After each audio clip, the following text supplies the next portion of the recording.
Assalamualaikum warahmatullahi wabarakatuh. Di sini ada laptop ya dari HP Pavilion X360 convertible. Dan di sini kita akan membongkar untuk pergantian keyboardnya, dan juga kita mengecek SSD dan juga RAM-nya dia pakai yang tipe apa. Ini kita lepaskan semua board terlebih dahulu. Ini dia yang bagian pojok ini, dia dol ya boardnya. Ini coba kita buka dulu.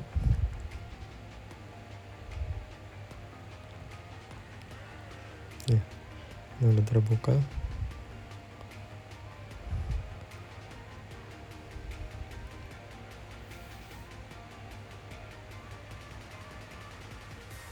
Dan di sini itu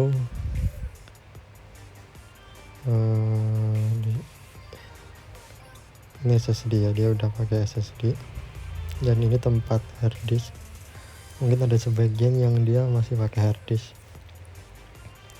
Jadi kalau misalkan teman-teman ingin menambah penyimpanan, tinggal beli harddisk dan juga konverternya ini. Dia ada kayak semacam fleksibel lagi yang menghubungkan dari harddisk ke motherboardnya. Seperti itu.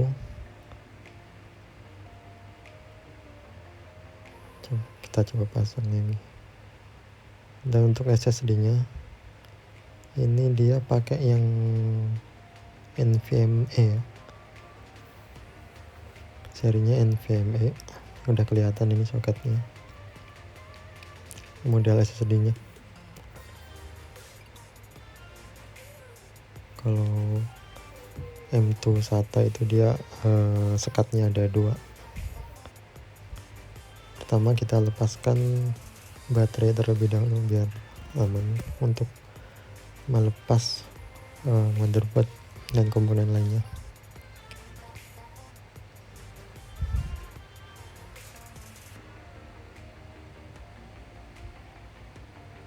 Jadi seri ini kalau misalkan mau pergantian keyboard itu emang harus benar-benar semuanya dibongkar.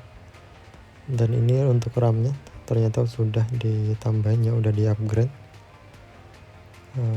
Di sini dia pakai seri DDR4. Coba kita cek, kita lepas. Dan untuk RAM-nya itu DDR4 PC4 2400. Jadi kalau teman-teman ingin upgrade itu cari yang 2400. Setelah itu kita lepaskan fleksibel.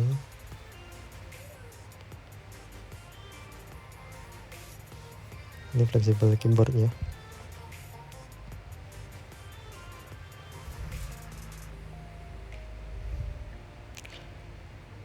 Dan ini untuk keyboard barunya. Nanti akan kita coba tes dulu. Kita coba tes pasangkan ke soketnya. Nanti coba kita nyalain dan tes dengan posisi seperti ini. Jadi kalau mungkin ada teman-teman yang ingin mengganti keyboardnya sendiri, harus hati-hati buka tutup ini. Ini engselnya sangat rawan.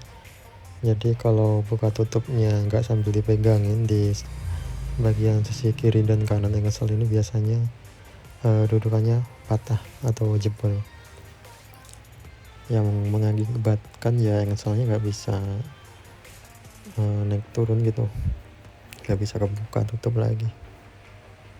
Ini coba kita pasang terlebih dahulu. Kalau teman-teman ingin mengetes keyboard dengan posisi seperti ini, itu harus hati-hati ya, jangan sampai ini keyboard ini kan dia plat ya besi, jadi bisa menghubungkan listrik.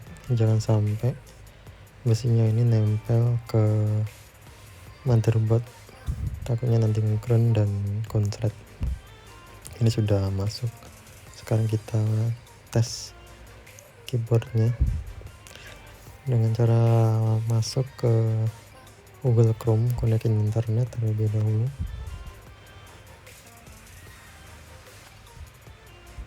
Kita cari wifi terdekat. Ini kita pakai Arisa komputer karena saya juga bekerja di sini.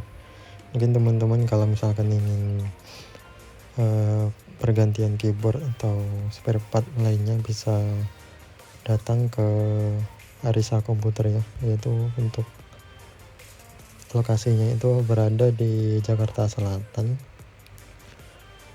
tepatnya di Mall Ambassador ya, Mall Ambassador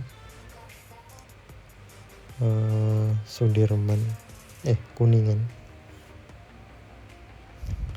yaitu posisinya di lantai 3 nomor 45 atau nomor 42, sama aja.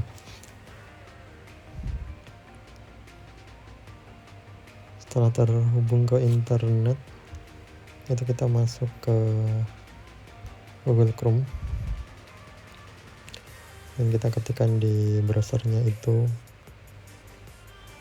keyboard tester lah. Jadi kita mengetes setiap tombol pada keyboard yang akan kita pasang, dimana nanti kelihatan jika misalkan ada satu tombol yang tidak berfungsi. Di sini dia akan muncul ya, maksudnya muncul enggak tertekan gitu. Jadi kita tekan tombolnya, tapi di testernya ini dia enggak muncul atau enggak timbul saat ditekan. Kita coba tekan dulu ya. Ini semua tombol dicoba kita tekan. Jika ada tombol yang enggak berfungsi nanti bakal kelihatan di sini. Jadi aman ya, ini insya Allah aman, hampir keseluruhan ini berfungsi dengan normal.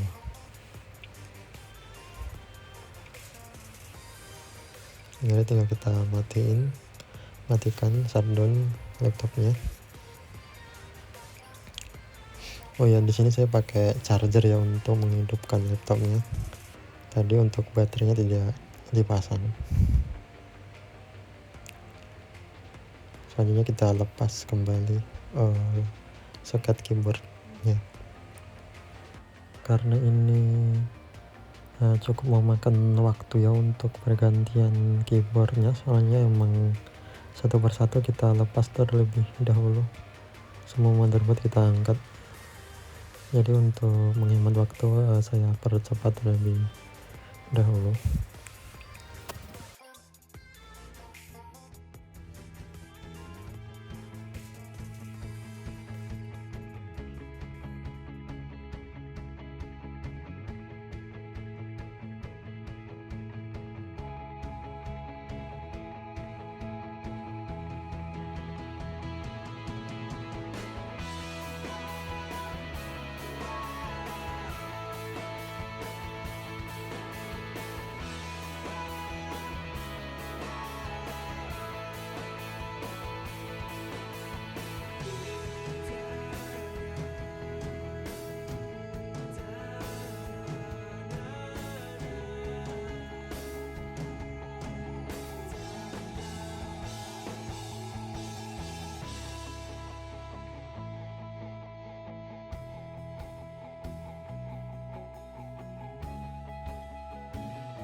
dia lumayan lama ya.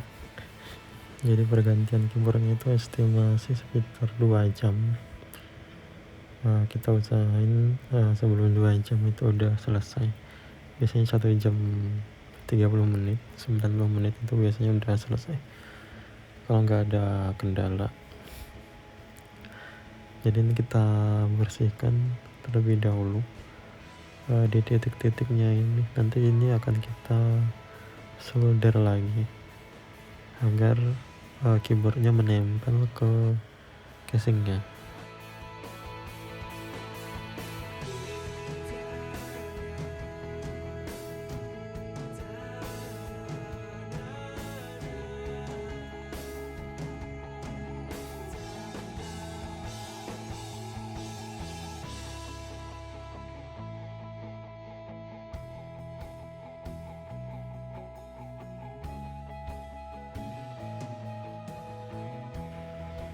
Ya, dan ini dia juga engselnya jebol ya.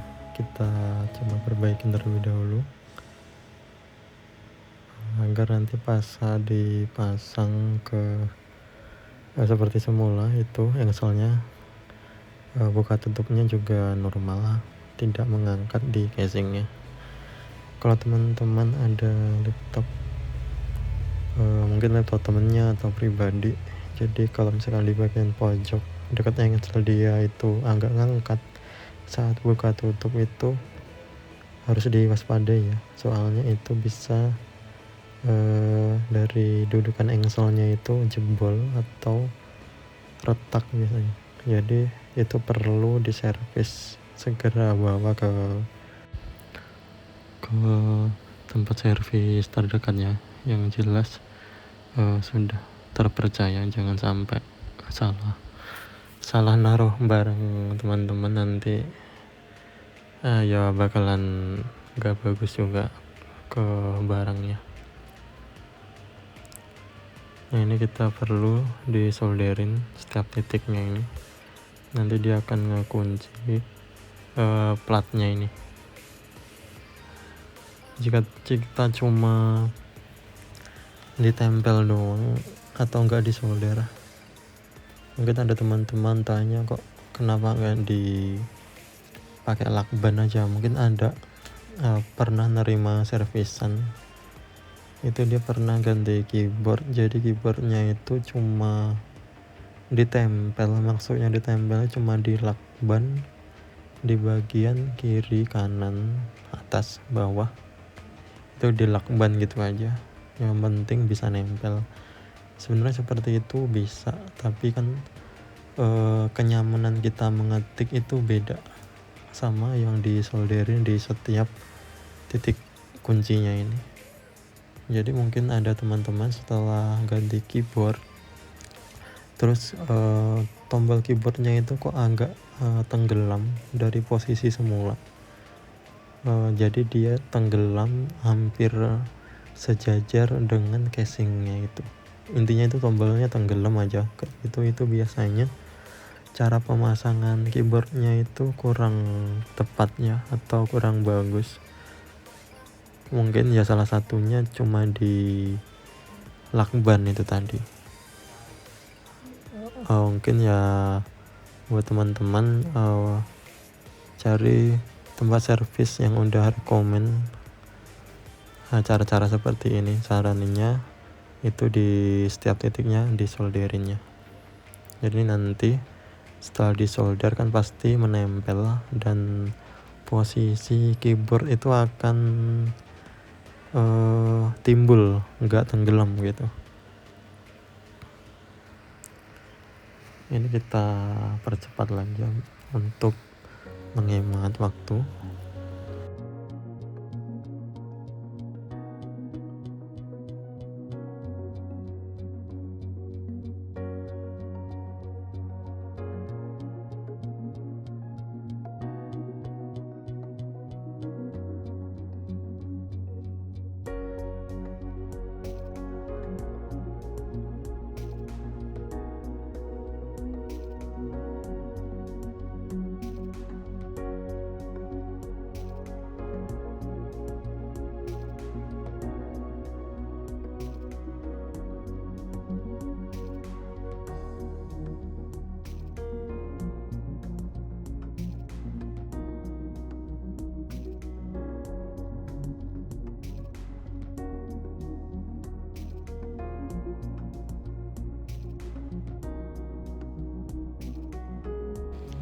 Ya, dan ini udah selesai ya, sudah selesai kita rapikan kembali, semua kita udah pasang, sudah kita baut, dan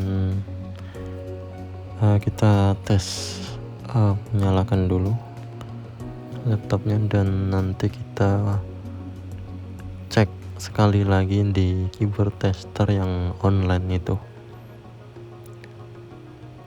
Jika di situ normal berarti ya kita cara pasang keyboardnya berfungsi, cara pasang keyboard kita udah bener.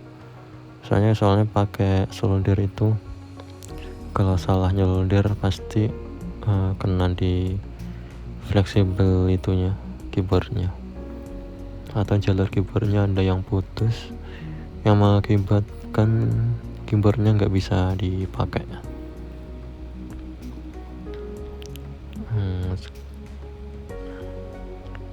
Coba kita baut dulu kiri kanan.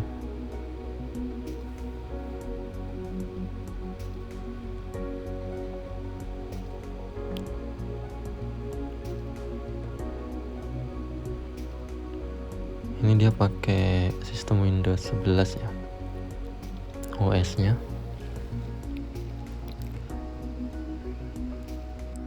Oh ya, bagi teman-teman yang belum subscribe, dimonggo untuk subscribe terlebih dahulu ya, biar kontennya lebih semangat lagi. Kita kasih cara-cara bagaimana membongkar laptop. Sekian, wassalamualaikum warahmatullahi wabarakatuh.